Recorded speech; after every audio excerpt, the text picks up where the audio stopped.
Hello everybody and welcome back to the channel. My name is Omotola. If you're new here, you're welcome. Please consider subscribing and remember to click on the bell notification icon. That way you get notified every single time I upload a new video, which is at least once every week. So here on this channel, I talk about my life here in the UK, and I also give you updates regarding the UK immigration from time to time, and I also talk about my job centered around healthcare. Alright, so in today's video, we're going to be examining a true life story of a subscriber here on YouTube who reached out to me on Telegram. I found her story relatable, and I felt really moved, and I wanted to share the story because it is the reality of most people here. And I've gotten this question quite a number of times. Tola, how are you able to cope with childcare here in the UK, working, this extended hours or working in healthcare? I feel like hearing other people's experiences and getting to see how they were able to navigate, and I will also be sharing my own take on that. And obviously, we're going to continue the conversation in the comment section. I do my best to respond to every single comment because I know that people are curious about certain things and how they are going to be able to navigate their way once they get in here. This is what she said. She said, "Good evening. I've been following your YouTube channel for a while now. Please, I need you to enlighten me on what to do. I moved into the UK with my family with a tier 2 visa about a month ago. So this is a healthcare assistant who has gotten a COS and is currently in the UK. A sister friend accommodated my family from day one.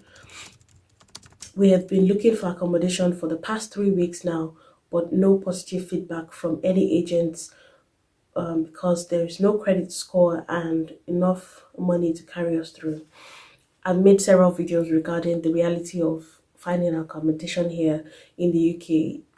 Do well to scroll through the channel, you see the realities of how strenuous it has gotten for new immigrants to actually get accommodation.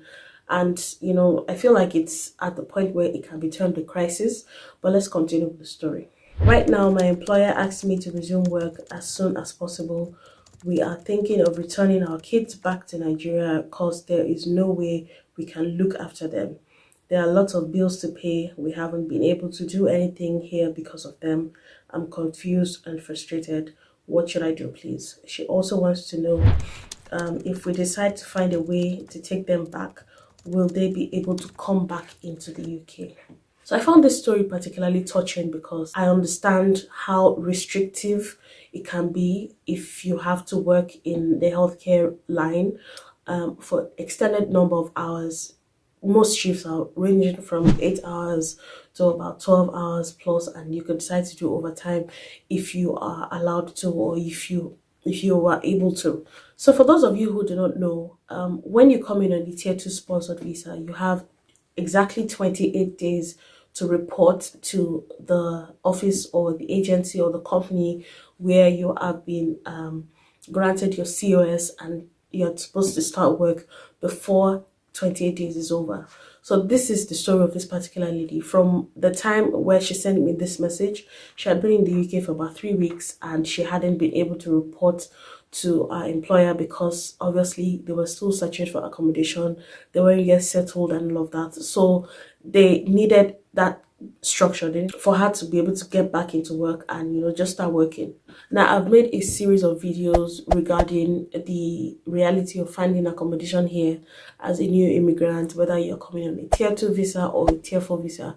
Accommodation right now in the UK is at a crisis level because a lot of people are unable to find accommodation in time, and people are spending a killing on Airbnb. The children are quite small from what she explained because we went on to have a voice note exchange, and she has small children, meaning that one of them is able to qualify for the full duration of the time when the school will be open, and the other one is not even yet qualified for school, and the child is not able to start school immediately, so there has to be one parent on ground.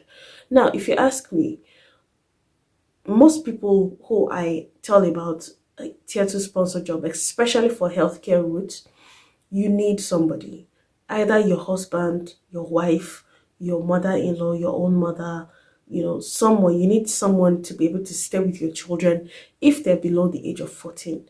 Now, this is something that I've tried to tell a lot of people, but I've gotten a few messages saying that they cannot cope with their children in the country right now.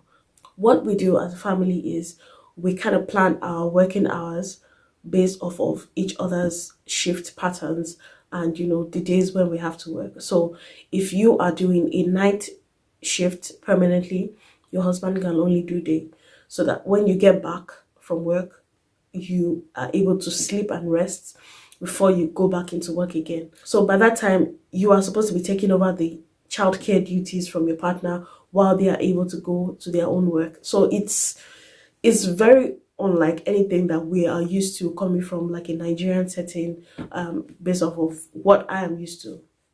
Even coming from South Africa, this kind of shift patterns are not very common, and it's not as common, and it's not like the way of life as it is here. So a lot of people are going to have to adjust to the working hours and the time constraints. This is what I do. I have to work around my husband's time. He has to work around my time. So when I get back from work, I'm going to take over the care of the children while he's able to go to work. So another thing we benefit from is a very helpful Nigerian community. We live in an area where we have quite a number of Africans, and we pull resources together to be able to watch each other's children. But I will make a separate video on this later, so please stay tuned for that. That is the only way that you can do it if you want to keep your children here. Now, for the suggestion of taking the children back to Nigeria, if you put yourself in this person's shoes, they are relatively new in the country. They are still unable to find accommodation as of now.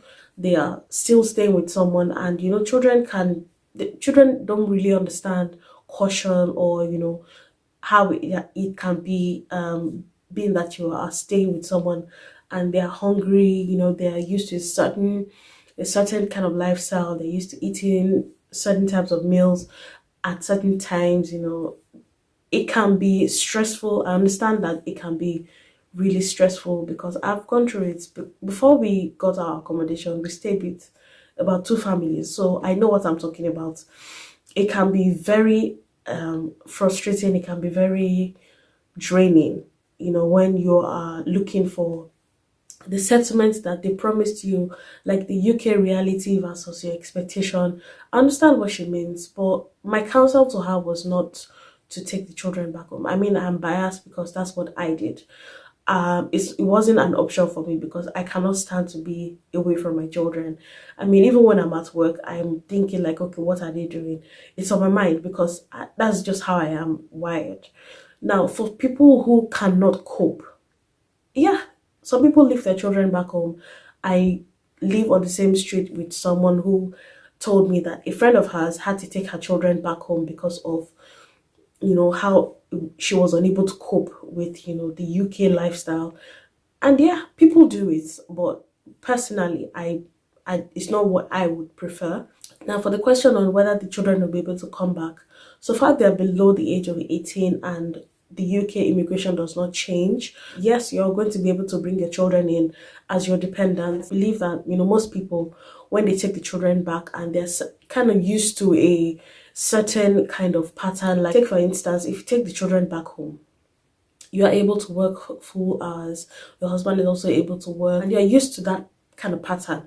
You're able to raise more money. Definitely you'll be able to raise more money. You'll be able to work unrestricted.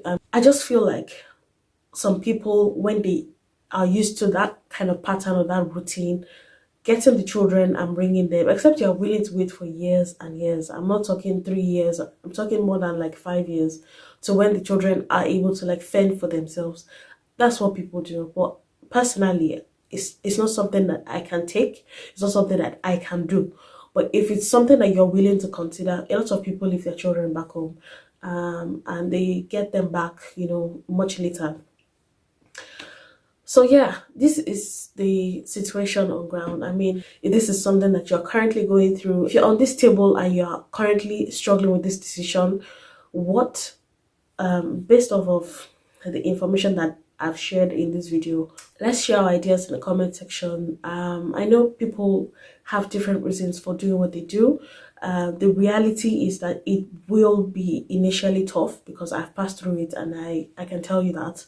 But once you're able to have that rhythm, and once you're able to lay down some structures, you'll be fine. Honestly, I believe that you will be fine. It's tough initially, but it can only get better. You will eventually settle into a routine. You will eventually have a groove that works for you and your family. So you guys, that's my 2 cents on the matter. I will be bringing more videos like this because I get quite a number of requests on Instagram, Telegram as well. I also get some in the comment section here. If you would like to raise a topic to discuss here and throw it open to the house, I would love to bring it to the larger family and just get people to chip in their opinion. Please, let's do well to be respectful in our comments and not try to bash or trump other people's ideas or comment in the comment section. This is a learning ground where I learn from you and you learn from me as well. Let's try to respect people's opinions and decisions. And yeah, give this video a huge thumbs up if you found it helpful in any way. It does a lot to help my analytics and also to get other people to see this video. Do well to subscribe if you haven't done so already, and I will see you in the next one. Goodbye, guys.